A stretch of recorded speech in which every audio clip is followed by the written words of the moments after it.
ओ शांति। आज का विषय है अज्ञान की शक्ति क्रोध है और ज्ञान की शक्ति शांति।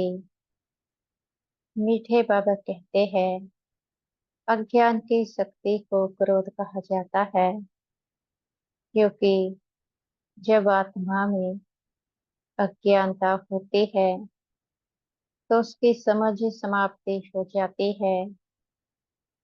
समझ समाप्ति होने के कारण उससे पाप कर्म होने लगते हैं, जिसके चलते आत्माएं अपने अनादि आदि संस्कारों को भूल जाती है। जब अपने अनादि आदि संस्कारों को भूल जाती है उस समय वह परमपिता परमात्मा की खोज करती है। परमपिता परमात्मा को खोजते खोजते ना जाने कितने नाम रूपों में उसकी भक्ति करने लगती है, फिर भी वह ढूंढने से नहीं मिलता है क्योंकि अपने को शरीर समझने लगी है। शरीर समझने के कारण अपनी पहचान को भूले, अपने पिता को भूले, परम पिता के साथ क्या संबंध है उसको भूले, अपने घर को भूले। जीवन में दुख बढ़ता गया और शक्तियों को गवाते गए, शक्तियां घटती गई और अशांति होती गई। सब कुछ ये भूलने के कारण ही अज्ञानता के अंधेरे में खो जाती है।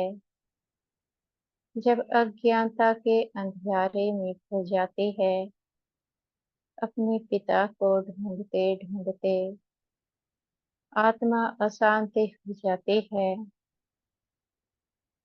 अशांति होने के कारण क्रोध आने लगता है। क्रोध का मुख्य कारण है अशांति, क्योंकि आत्मा अपनी शांति के सुदृढ़ को भूले।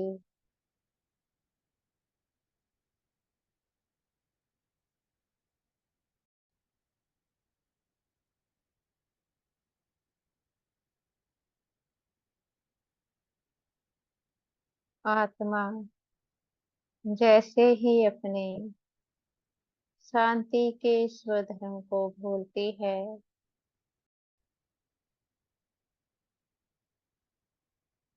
तो वह अशांति हो जाती है। आखिर कैसे अज्ञानता को मिटाया जा सकता है? एक ही उपाय है, अपने शांति के स्वधर्म में बैठे रहो। कैसे शांति के स्वधर्म में बैठा जा सकता है?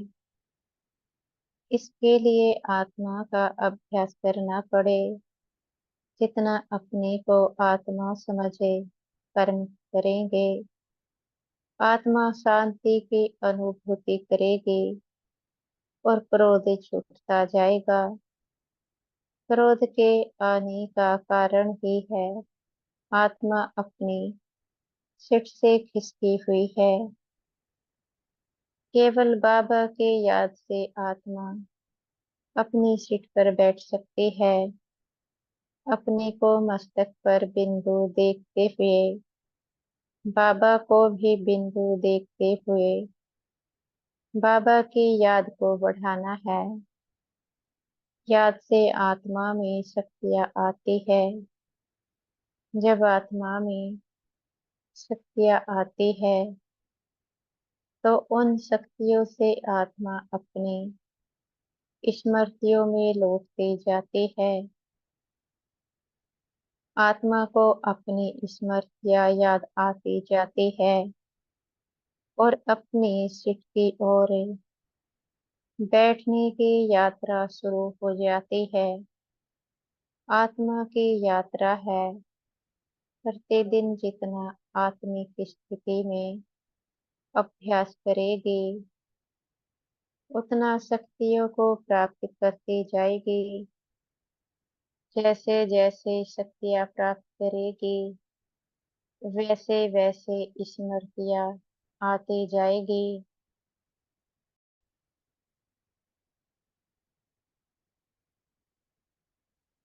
जब आत्मा अपने शांति के स्वधर्म में बैठ जाती है, उसको क्रोध नहीं आता है, क्योंकि वह अपनी श्रेष्ठ स्मृतियों में आ चुकी है।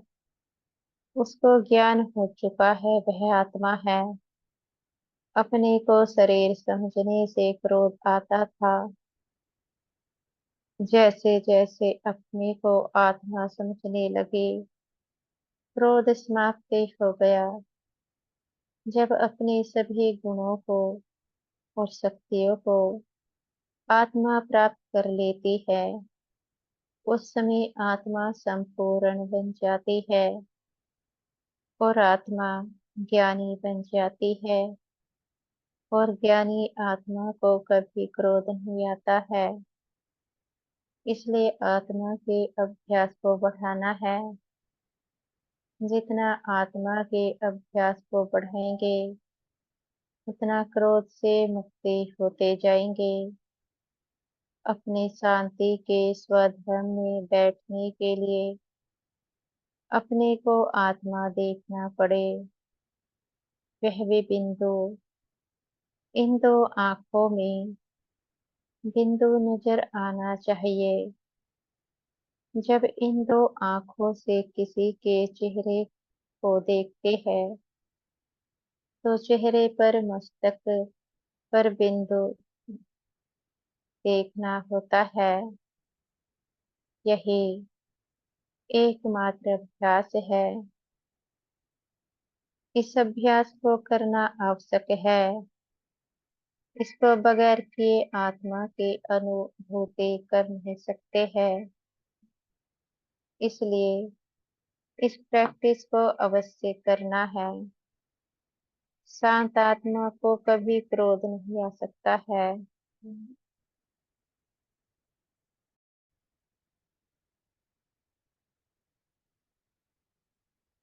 अगर क्रोध आता है, तो आत्मा में अशांति है। अशांति को समाप्त करने के लिए आत्मा के अभ्यास को बढ़ाना है। जितना गहरा आत्मा का अभ्यास, उतना ही आत्मा अपने शांति के स्वधर्म में बैठती जाती है। अच्छा, ओम शांति।